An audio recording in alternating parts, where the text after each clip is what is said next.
पंजाब के ज़िला मंडी बहाउद्दीन के गांव बार मूसा में ऐसे लोगों का इंकशाफ हुआ है जो गुर्बत और परेशानी भूख के हाथों मजबूर होकर अपने गुर्दे तक बेच रहे हैं। और ये गुर्दे जो उनका गिरोह फरोख्त कर रहा है, ये रावलपिंडी और इस्लामाबाद के हॉस्पिटल्स हैं जहाँ जाकर वो अपने गुर्दे फरोख्त कर रहे हैं। किस तरीके से इस पर अमल किया जा रहा है, ये जो जुर्म है इसको किस तरह से हुकूमत इसके ऊपर कोई कार्रवाई नहीं कर पा रही, ये जानते हैं। हमारे साथ इस पर टेलीफोन लाइन पर मौजूद हैं खुशनूद लाशारी साहब, सेक्रेटरी शहर। जनाब खुशनूद लाशारी साहब, अस्सलाम वालेकुम। वालेकुम सलाम।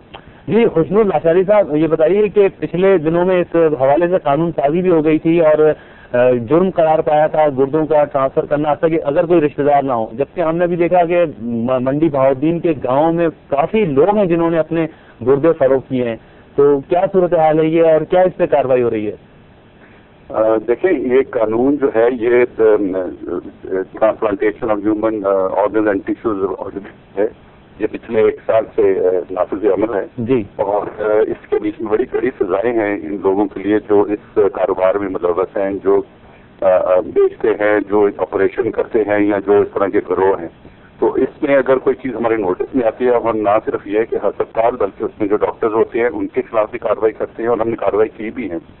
ये आप जो मंडी बहाउद्दीन का केस कह रहे हैं, अगर ये उसमें कुछ लोग हैं तो जिन लोगों को ये मालूम पड़ा है, एक तो उनको चाहिए कि जो इसमें ह्यूमन ऑर्गन ट्रांसप्लांट अथॉरिटी है उसके एडमिनिस्ट्रेटर को फौरन लिखें या मुझे लिखें या सूबाई हुकूमत जो है या उसके ज़िलाई जो है DCO उसके नोटिस में लाएं, क्योंकि हमने ये इख्तियारात उनको सूबाई हुकूमत को और ज़िलाई हुकूमतों को भी दिए कि वो इनके बारे में कार्रवाई करें। और बाकी जो ये पुलिस एक्ट जो है वो भी इनके ऊपर लागू होता है, CRPC भी इनके ऊपर लागू होती है। तो कानून तो डेफिनेटली है, लेकिन जैसे आपको पता है कि कानून जैसे कत्ल का अगर कानून उसके खिलाफ है तो लोग फिर भी कत्ल करते हैं, तो जुर्म तो होता है। हमारा काम यह है कि जुर्म जहाँ हो रहा हो उसकी जो है बेखनी की जाए और उनके लोगों को उनके अंजाम तक पहुंचाए।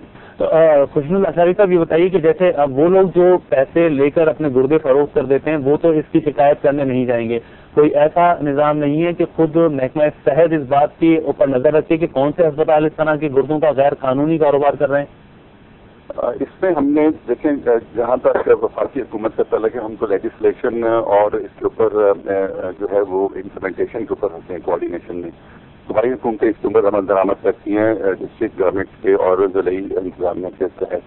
अब जो इसमें अगर कोई शिकायत आती है तो डेफिनेटली किसी न किसी को लोकल पता चलता है, तभी ये मालूम पड़ता है। अगर कोई छुप छुपा के सारा कुछ कर रहा हो तो वो अलग बात, लेकिन हमारी एक मॉनिटरिंग अथॉरिटी ने इवैल्यूएशन कमेटी हर जिले पे बनाई हुई है, जिसमें उनके EDO हेल्थ है, उनके जो मेडिकल सुपरिटेंडेंट हैं और जो DCOs हैं वो हैं। तो ये मॉनिटरिंग अथॉरिटी का काम ही यही है कि इसके बारे में इत्तलात रखें और उन तक जब पहुंचती हैं तो कार्रवाई भी होती है। तो अभी ये जो अब मुझे जो केस सामने आए, आप आज खुद कोई कार्रवाई महकमा सेहत कर सकता है उन अस्पतालों के खिलाफ? आप अपने मैं आपने ये भी बताया तो मैं ये सुबह ही ये जो है इसके बारे में मुकम्मल रिपोर्ट लूंगा और उसके ऊपर जो भी लोग मुलव्वस पाए गए उनके बारे में इंशाल्लाह हम कार्रवाई करेंगे। और कानून बड़ा सख्त है इस बारे में, ना सिर्फ ये कि सजाएं कड़ी हैं बल्कि उस अस्पताल को, डॉक्टर को और उन लोगों को जो है इसके बीच में काफी सजाएं हैं। बहुत शुक्रिया आपका। खुशनूद लाशारी साहब हमसे बात कर रहे थे, सेक्रेटरी शहर।